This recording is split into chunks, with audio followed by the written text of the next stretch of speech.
Meanwhile, hi, this is Seb. Hope you guys are doing well. We are back today with another solo episode. It is currently the 31st of December 2020, so we're on the cusp of a new year. Hopefully, 2021 will be a little less crazy and a little less hectic. Now, before I go into the main topic of the day, if you haven't already seen my last video essay on Euphoria, please be sure to check that out. You can click on the title card above. And Marcus has also done a review on Wonder Woman 1984, so be sure to check that out. And if you like our content, consider pressing that subscribe button and that bell notification so you won't miss any new uploads. Now today, I'm going to be talking about 1982's Blade Runner. Like many great films, you need to consider the context of what this movie was when it was made.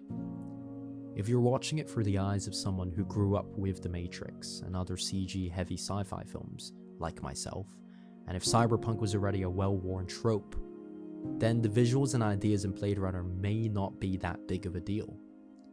But in 1982, no one had seen a film like Blade Runner before Blade Runner.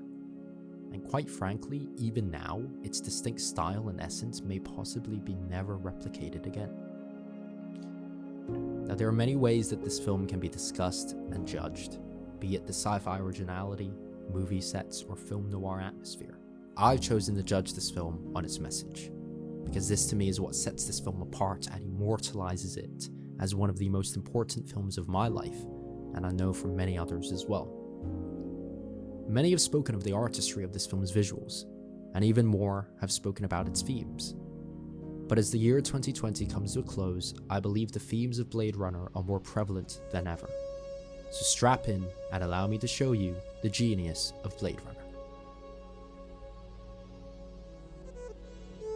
Who am I?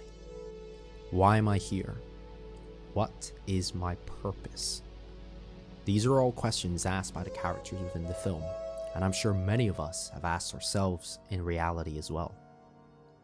And even though we live in a world where information and material is at our fingertips, a world that can present us with perfection and comfort, the answers to these questions still slip away.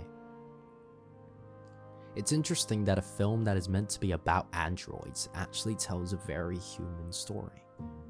And what's more interesting is that most of the humans in this film are unemotional, cold even.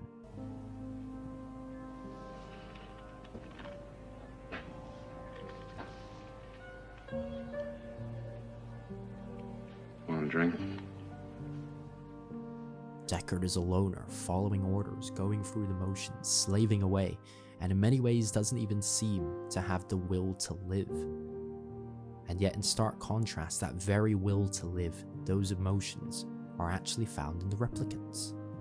They're clawing for life, fighting for it, killing for it. The replicants were made to be more human than human, Tyrell Corporation's motto. And in this case, they actually are. Now imagine if we knew the time of our death, like the replicants.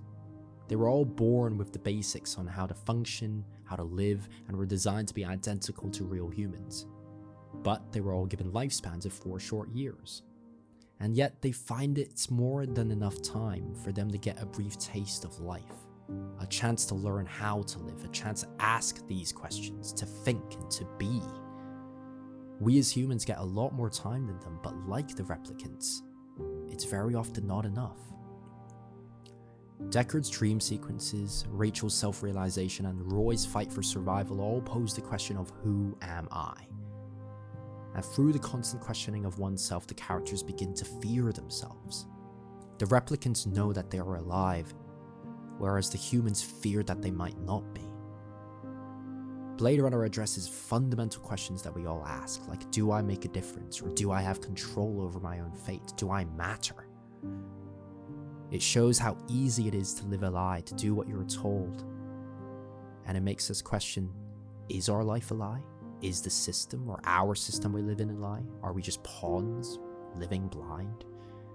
Now, if you're thinking these are very familiar themes, like I said before, don't forget that Blade Runner in many ways was a pioneer of the cyberpunk genre, which then inspired films such as The Matrix.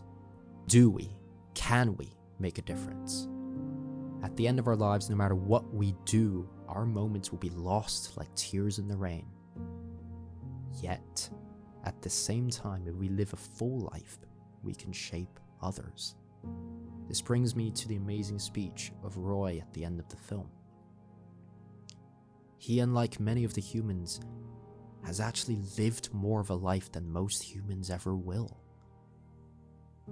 He's loved, he's killed, he's lived in fear, he's even felt like a god. He's felt like a slave. And yes, Bladerunner is a very existential story that asks us who we are. But more importantly, it's a story about achieving the extraordinary. To live at one's absolute limit, to live at one's absolute threshold, to live with all your might.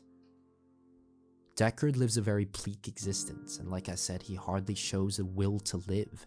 Roy and the other replicants, on the other hand, will stop at nothing for their survival.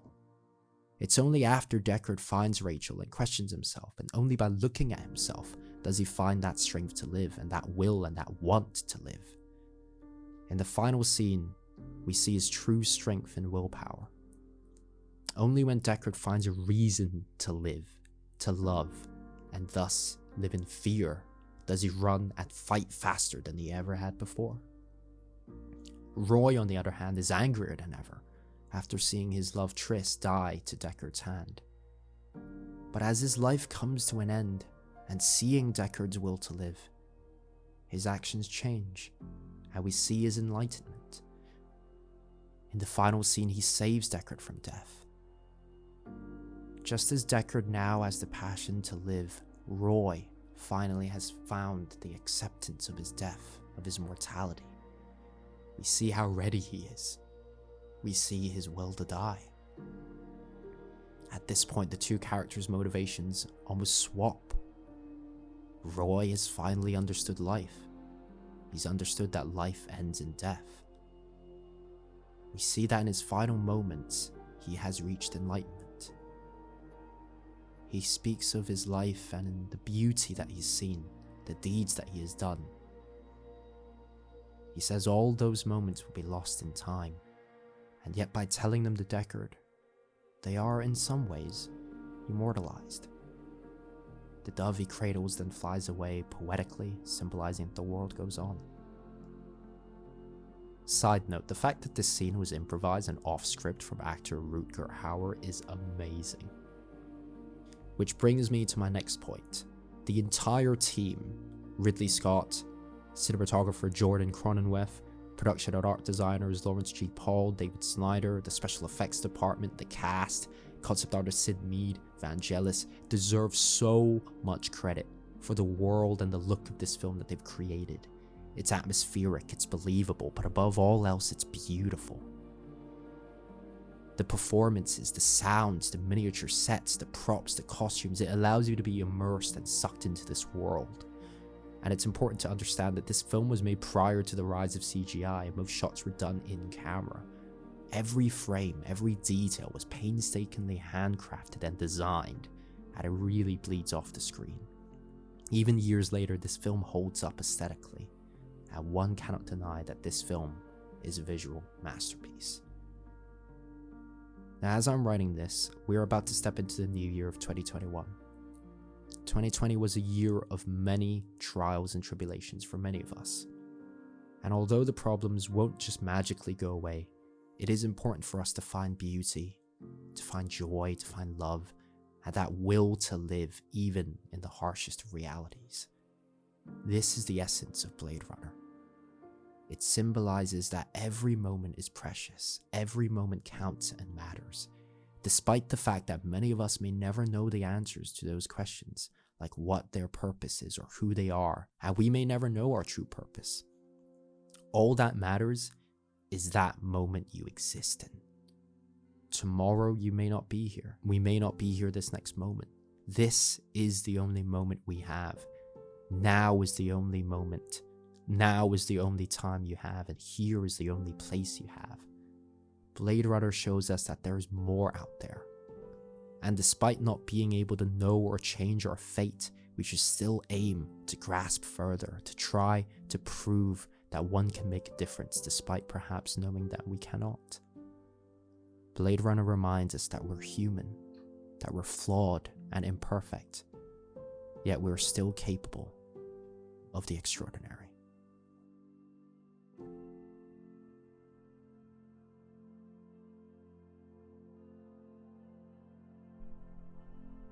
Alright, and there we go. The genius of Blade Runner. This is honestly one of my favorite films of all time, and I hope you guys enjoyed that video. If you liked it, please be sure to give it a thumbs up, and if you haven't already, hit that subscribe button. If you're watching this on New Year's Day, Happy New Year. I hope this is going to be a good year for all of us. Of course, we will be putting out lots of content this year, so be sure to follow us on all the usual platforms, and be sure to check out our podcast. Link is in the description below. But as always, I've been your boy Seb. Peace.